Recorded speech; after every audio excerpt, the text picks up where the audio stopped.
Assalamualaikum warahmatullahi wabarakatuh. Perkenalkan, nama saya Vina Takia dengan NIM 14014201003 dari Rombel C, Prodi PGSD Fakultas Ilmu Pendidikan Universitas Negeri Semarang. Kali ini kita akan belajar mengenai prinsip didaktik, metodik, dan prosedur dasar dalam pembelajaran kelas rangkap dengan dosen pengampu Ibu Dr. Sri Sulistiorini Magister Pendidikan. Selamat menyaksikan. Nah, apa yang dimaksud dengan prinsip didaktik dan metodik? Prinsip didaktik sebenarnya merupakan ilmu terapan atau ilmu pendidikan praktis, di mana prinsip didaktik ini berkenaan dengan bagaimana menerapkan teori dan konsep psikologis, sosiologis, komunikasi, dan dari ilmu lain yang sesuai dalam upaya membimbing dan menciptakan situasi belajar. Sedangkan metodik merupakan cara atau strategi mengajar yang berkenaan dengan penataan urutan kegiatan pembelajaran, meliputi bagaimana membuka pembelajaran, mengisi kegiatan inti pembelajaran, dan mengakhiri pembelajaran. Bagaimana cara membuka pelajaran yang baik? Dalam membuka pelajaran terdapat 4 hal pokok yang harus dilakukan oleh guru, yaitu yang pertama, menarik perhatian murid. Mengajar murid dalam PKR memerlukan perhatian khusus karena guru akan berhadapan dengan kelompok murid lebih dari satu kelas pada saat bersamaan. Yang kedua, menimbulkan motivasi belajar. Motivasi belajar sangat penting dimiliki oleh setiap murid dalam belajar. Motivasi belajar adalah dorongan yang berasal dari dalam diri murid ataupun dari luar untuk mengalami perubahan perilaku dalam bentuk pengetahuan, sikap, nilai, dan keterampilan. Yang ketiga, memberi acuan belajar. Ada beberapa cara dalam memberikan acuan, yaitu mengemukakan tujuan dan batas-batas tugas, menyarankan langkah-langkah yang akan ditempuh, mengingatkan masalah pokok yang akan dibahas, dan mengajukan pertanyaan. Yang keempat, membuat kaitan materi. Membuat kaitan materi pada awal pembelajaran sangat penting karena akan menghubungkan pengalaman lama dengan pengalaman yang baru. Lalu bagaimana cara menutup pelajaran?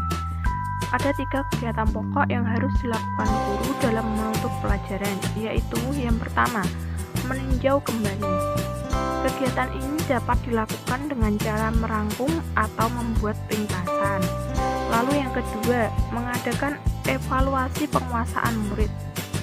Evaluasi ini dapat dilakukan dengan cara mendemonstrasikan keterampilan, menerapkan ide baru pada situasi lain, mengemukakan pendapat sendiri, dan memberikan soal-soal secara tertulis.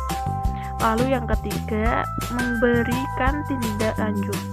Tindak lanjut dapat dilakukan dengan cara memberi pekerjaan rumah, merancang sesuatu, dan mengkomunikasikan sesuatu.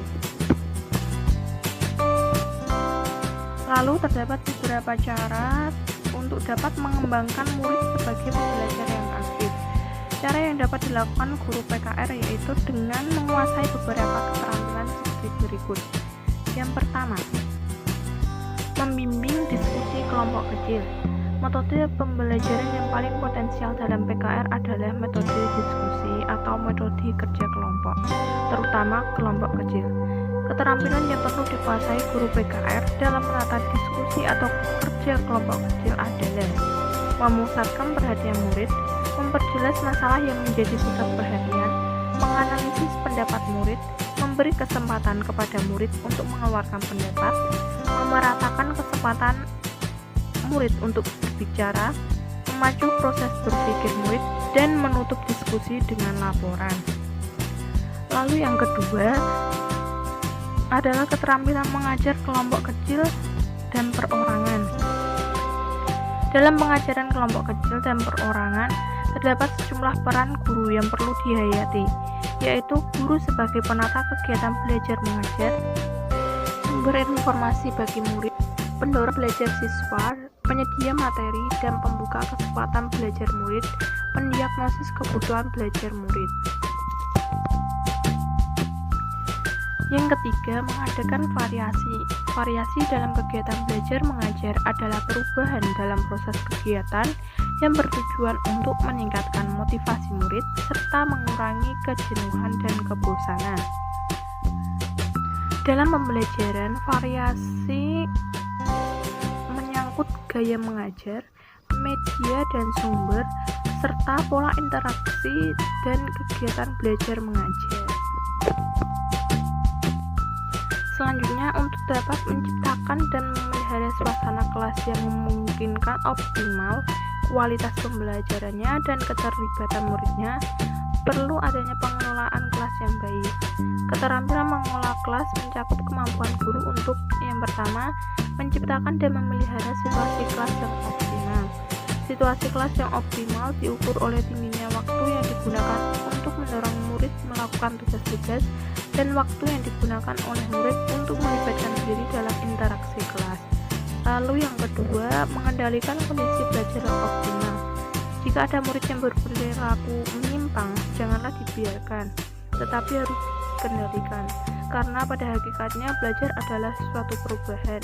Maka apabila seorang guru melihat adanya perilaku menyimpang dari muridnya, guru harus bisa mengubah perilaku tersebut menjadi perilaku yang baik. Nah, berikut ini terdapat beberapa referensi yang saya ambil untuk pembuatan video ini. Sekian video mengenai prinsip didaktik, metodik, dan prosedur dasar dalam pembelajaran kelas rangkap. Semoga dapat bermanfaat.